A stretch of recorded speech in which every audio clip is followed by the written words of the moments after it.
징집과 고용, 무엇이 옳은가? 미국에서 남북전쟁이 벌어지던 처음 몇 달 동안은 축제 분위기와 애국심에 고조되어 북부 남자들 수만 명이 군에 자원했다.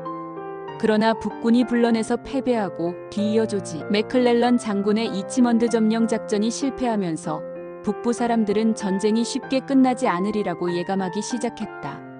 1862년 7월 에이브러햄 링컨은 부족한 군인을 충당하기 위해 북부에서는 처음으로 징병법에 서명했다.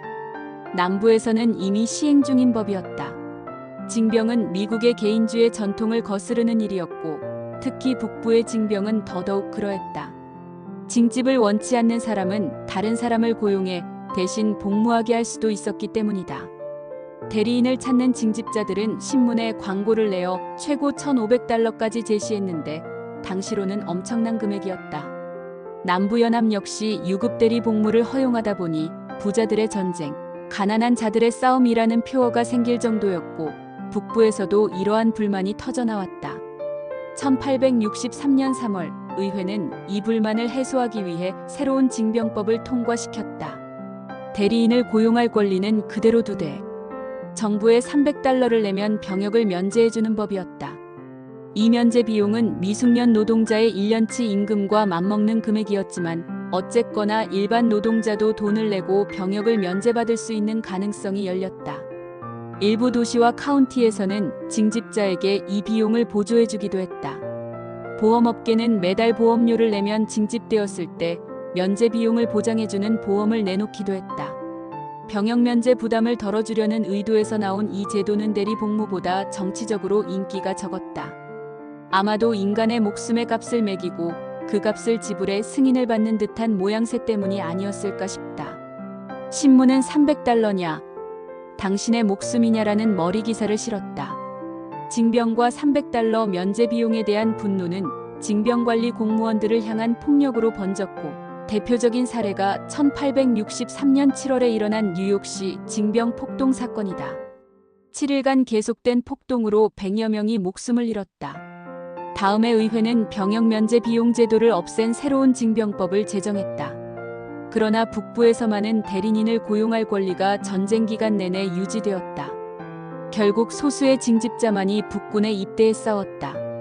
징병 제비뽑기에서 걸린 사람 중 상당수는 도망가거나 장애로 징병을 면제받았다. 그 결과 실제 징집 예정자 약 20만 7천 명 가운데 8만 7천 명이 면제 비용을 지불했고 7만 4천 명이 대리인으로 채워졌으며 4만 6천 명만이 복무했다. 대신 싸울 대리인을 고용한 유명한 사람으로는 앤드루 카네기, JP 모건 시어도어 루스벨트의 아버지 프랭클린 루스벨트의 아버지, 그리고 나중에 미국 대통령이 된 체스터 하서마 글러버 클리블랜드 등이 있었다. 미국의 남북 전쟁 때의 병역 제도는 병역을 할당하는 정당한 방법일까?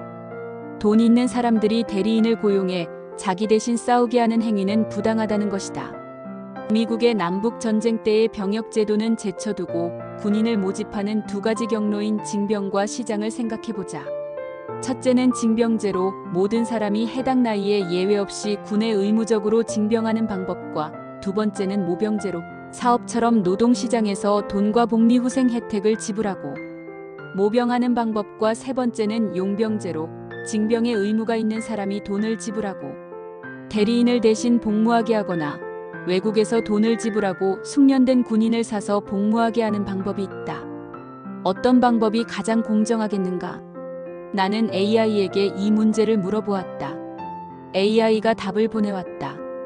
이 문제는 군 복무의 공정성과 사회적 불평등에 대한 중요한 윤리적 질문을 제기합니다. 각 방법의 장단점을 살펴보면 다음과 같습니다. 첫째, 징병제입니다. 모든 시민이 동일한 조건에서 군 복무를 해야 한다는 원칙을 따릅니다. 이는 전쟁의 부담이 사회 전체에 고르게 분배된다는 장점이 있지만 개인의 자유와 선택권을 제한할 수 있습니다. 또한 징병제는 전쟁의 필요에 따라 모든 사람에게 군 복무를 요구하므로 특정 계층이 아닌 모든 시민이 전쟁에 참여하게 됩니다. 들대 모병제입니다. 자발적으로 군에 입대하는 방식으로 군 복무를 원하는 사람들이 경제적 보상과 복리후생을 통해 모집됩니다. 이는 개인의 선택을 존중하고 군인들이 자발적으로 복무하기 때문에 동기부여가 높을 수 있습니다. 그러나 이 방법은 경제적 여건에 따라 군 복무의 기회가 불균형하게 분배될 수 있는 단점이 있습니다. 즉, 경제적으로 여유가 있는 사람만이 군 복무를 선택할 수 있는 상황이 발생할 수 있습니다. 셋째, 용병제입니다. 징병의 의무가 있는 사람이 돈을 지불하고 대리인을 대신 복무하게 하거나 외국에서 돈을 지불하고 숙련된 군인을 사서 복무하게 하는 방법입니다. 이 방법은 경제적 자원이 있는 사람에게 유리하게 작용하며 부자들의 전쟁, 가난한 자들의 싸움이라는 불만을 초래할 수 있습니다. 이는 군 복무의 공정성을 심각하게 훼손할 수 있습니다. 결론적으로 각 방법은 공정성, 개인의 자유, 사회적 불평등 등 다양한 측면에서 장단점이 있습니다. 가장 공정한 방법은 사회적 합의와 가치관에 따라 다를 수 있으며 각 사회가 처한 상황과 역사적 맥락에 따라 달라질 수 있습니다. AI는 이러한 문제를 해결하기 위해서는 군 복무의 필요성과 사회적 책임을 균형 있게 고려해야 한다고 생각합니다. 공정성을 높이기 위해서는 모든 시민이 군 복무에 참여할 수 있는 기회를 보장하고 경제적 여건에 따라 차별받지 않도록 제도를 개선하는 것이 중요합니다. 이 문제는 갈수록 인구가 줄어드는 국가에서 병력 자원의 부족으로 많은 고민을 안고 있는데 여러분은 어떤 견해를 가지고 계시는지요? 그럼 다음 영상에서 만나요.